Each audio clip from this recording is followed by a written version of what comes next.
Movie के start में हम एक रिपोर्टर को देखते हैं। वो एक घर में आता है। घर में आने के बाद वो औरत उससे कहती है कि यहाँ से चले जाओ। वो रिपोर्टर उसे अपना परमिट दिखाता है। वो औरत उसके लिए दरवाजा खोलती है। वो रिपोर्टर उसके हस्बैंड से मिलना चाहता था। उसके हस्बैंड का नाम थॉमस था। वो रिपोर्टर थॉमस से कहता है कि मैं आपसे द लास्ट व्हेल शिप की स्टोरी सुनना चाहता हूँ। थॉमस उसको इनकार कर देता है और कहता है कि जाकर तुम भी रिपोर्ट्स में पढ़ लो। रिपोर्टर उसे कहता है अगर तुम चाहते हो तो मैं तुम्हें पैसे देता हूँ। थॉमस उससे इनकार कर देता है। इसके बाद वो रिपोर्टर वहाँ से जाने लगता है, मगर थॉमस की बीवी उसे रोक लेती है और कहती है कि मैं थॉमस से बात करती हूँ और उसे एग्री करती हूँ ये काम करने के लिए। थॉमस की बीवी थॉमस के पास आती है और कहती है कि देखो हमें पैसों की बहुत ज्यादा जरूरत है, अगर ये तुम काम कर लोगे तो हमें बहुत ज्यादा फायदा होगा। थॉमस उसकी बात से एग्री करता है और रिपोर्टर को अपने पास बुलाता है। रिपोर्टर को इसके बाद वो स्टोरी सुनानी शुरू कर देता है। इसके बाद मूवी में ईयर 8020 के बारे में दिखाया जाता है, जहाँ उस वक्त लोग व्हेल का शिकार करते थे और उसका ऑयल बेचते थे। लोग ऑयल बेचते ही नहीं बल्कि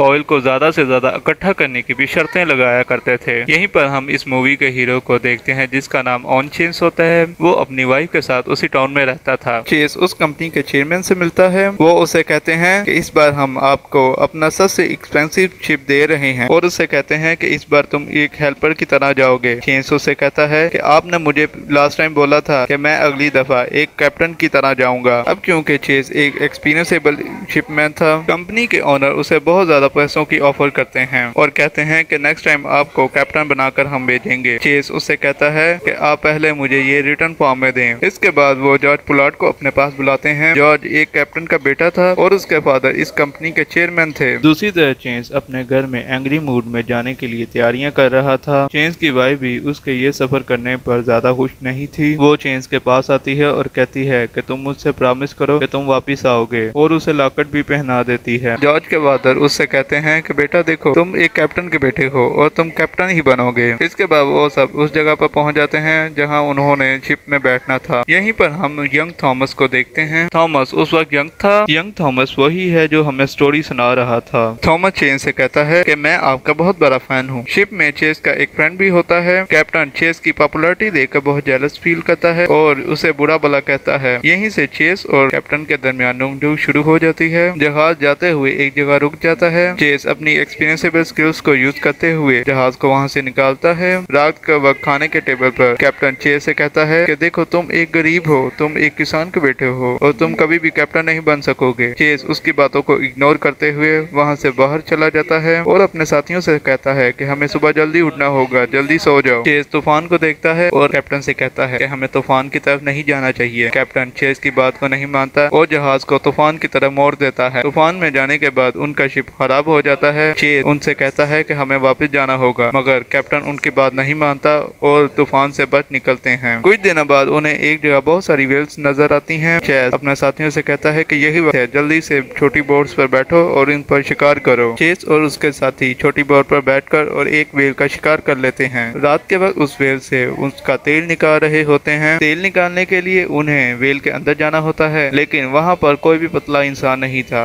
थॉमस उस वक्त सबसे छोटा था और सबसे कमजोर था। वो थॉमस से कहते हैं कि तुम्हें इस वेल के अंदर जाना होगा और उसे वेल के अंदर भेज देते हैं। इसके बाद 4 मंथ तक उन्हें कोई भी वेल का शिकार करने को नहीं मिलता, जिसकी वजह से उनके खाने पीने का सामान भी खत्म हो रहा था। इसके बाद वो एक टापू पर रुकते हैं जिसका नाम एटाकेम होता है। वहाँ पर वो सब एक कैप्टन से मिलते हैं। वो कैप्टन उन्हें बताता है कि मैं भी एक शिप का कैप्टन था और उनसे कहता है कि मैंने अपने साथियों के साथ मिलकर समंदर के दरमियान चला गया था जहाँ दुनिया की सबसे बड़ी वेल है, और उन्हें बताता है कि इस सफर में मैं ही सिर्फ अकेला बच कर आया था, मेरे सब साथी मारे गए। इसके बाद वो वहाँ से चला जाता है। चेस और कैप्टन मिलकर प्लान बनाते हैं कि अगर हम उस वेल का शिकार कर लें तो इसके बाद हमें और तेल इकट्ठा करने की जरूरत नहीं होगी। इसके बाद कैप्टन और उसके तमाम साथी मिलकर उस जगह को ढूंढना शुरू कर देते हैं। 14 मंथ बाद दिखाया जाता है कि वो उस जगह पर पहुंच जाते हैं। वहाँ पर पहुंचने के बाद उन्हें बहुत सारी वेल्स नजर आती हैं। चेस और उसके फ्रेंड मिलकर छोटी बोट में बैठकर उन वेल्स का शिकार करने चले जाते हैं। वो शिकार कर रहे होते हैं, मगर इतने में वो बड़ी वेव्स आ जाती है और उन पर अटैक कर देती है और वो बोट से गिर जाते हैं। वो उस वक्त फर्स्ट टाइम उस वेल को देखते हैं जो कि सबसे बड़ी थी। चेस अपनी बोट को सीधा करता है और उस पर बैठकर वापस शिप में आ जाता है। कैप्टन और उसके साथी भी मिलकर शिकार कर रहे थे वेल्स का और वो उन पर अटैक कर देते हैं। चेस वापस शिप में आता है और अपनी बोट को ठीक कर रहा होता है, मगर इतने में वो बड़ी वेल आ जाती है और उनके शिप पर अटैक कर देती है। अटैक करने के बाद उनका शिप टूट जाता है। कैप्टन शिप पर अटैक होता देखकर वेल को छोड़कर वापस शिप की तरफ आता है, मगर शिप टूट चुका था। कैप्टन उनसे कहता है कि खाने पीने का सामान ले लो और छोटी बोट्स में बैठ जाओ। इसके बाद वो खाने पीने का सामान लेकर छोटी बोट्स में बैठ जाते हैं और वो देखते हैं कि उनका शिप जल कर तबाह हो जाता है। नेक्स्ट मॉर्निंग कैप्टन चेक कर रहा होता है कि हमें घर वापस जाने के लिए कितना सफर करना होगा और किस तरफ करना होगा। चेस उनसे कहता है कि हमें यहाँ बचाने कोई नहीं आएगा, इसलिए हमें जो करना होगा खुद ही करना होगा। रात के वक्त तूफान आता है और चेस वहाँ पर एक दफा फिर से वो बड़ी वेल को देखता है। नेक्स्ट मॉर्निंग चेस के एक फ्रेंड की तबीयत खराब हो जाती है।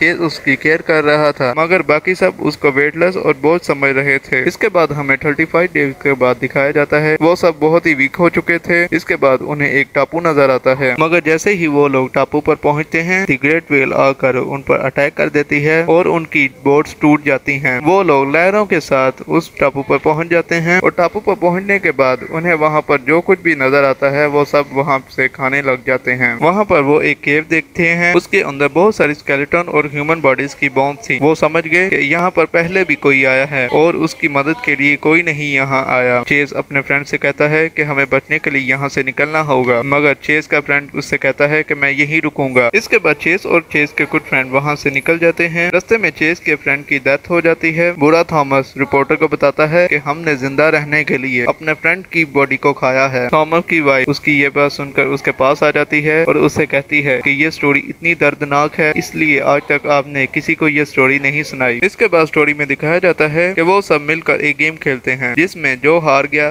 वो दूसरे को मार देगा। इस तरह बाकी सब बच सकते थे। चेस का एक फ्रेंड वो गेम जीत जाता है और वो खुद को शूट कर लेता है ताकि तमाम लोग बच सकें। इसके बाद हमें स्टोरी में 71 डेज के बाद दिखाया जाता है कि उनके सामने वही वेल दोबारा आती है। चेस उस पर दोबारा अटैक करने के लिए अपना हथियार उठाता है। चेस के फ्रेंड उसको कह रहे होते हैं कि तुम ये कर सकते हो और अटैक कर दो, मगर इतने में वो वेल चेस के पास आती है और चेस उसकी आंख में देखता है और उसके करीब लगे हुए तीर को भी देखता है। चेस उस पर अटैक नहीं करता। वो वेल दोबारा से वापस पानी में चली जाती है। इसके बाद हमें स्टोरी में 87 डेज के बाद दिखाया जाता है कि कैप्टन के पास एक शिप आता है। शिप का कैप्टन वहाँ पर कैप्टन और ह्यूमन बॉडीज की बोन्स को देखकर डर जाता है और कहता है कि ये कैसे लोग हैं। दूसरी तरफ हमें चेस और उसके फ्रेंड्स के बारे में दिखाया जाता है जो कि बहुत ज्यादा वीक हो चुके थे और उन्हें सफर करते हुए 90 डेज हो चुके थे। वो वहाँ पर बीच के करीब उड़ने वाले परिंदों को देखते हैं और खुश हो जाते हैं। सिटी के तमाम लोग हैरान थे कि ये किस तरह बच गए। वो लोग समझ रहे थे कि ये लोग समंदर में ही कहीं मर चुके होंगे। चेस अपनी वाइफ से मिलता है और अपने बेबी से भी मिलता है। इसके बाद वो उस कंपनी में वापस जाता है। वहाँ पर वो कैप्टन को देखता है। कंपनी के ऑनर उससे कहते हैं कि तुम लोगों के साथ क्या हुआ, हमें सब कुछ बताओ। चेस कैप्टन से कहता है कि आप इन लोगों को सब कुछ बता दो। कैप्टन पहले तो कुछ नहीं बताता, मगर बाद में सब कुछ बता देता है। वो लोग कैप्टन की बात को मन गढ़ंत समझ रहे थे। इसके बाद हमें चेस के बारे में दिखाया जाता है जो कि एक शिप का कैप्टन था और अपने फ्रेंड्स को बचाने के लिए जा रहा था। यहीं पर द ग्रेट वेल की स्टोरी एंड हो जाती है। इसके बाद रिपोर्टर थॉमस को पैसों की ऑफर करता है, मगर थॉमस लेने से इनकार कर देता है। थॉमस की वाइफ वो पैसे ले लेती है। कुछ अर्सा बाद थॉमस देखता है कि उसकी स्टोरी एक बुक में आई है। यहीं पर इस मूवी का एंड हो जाता है। Thank you for watching.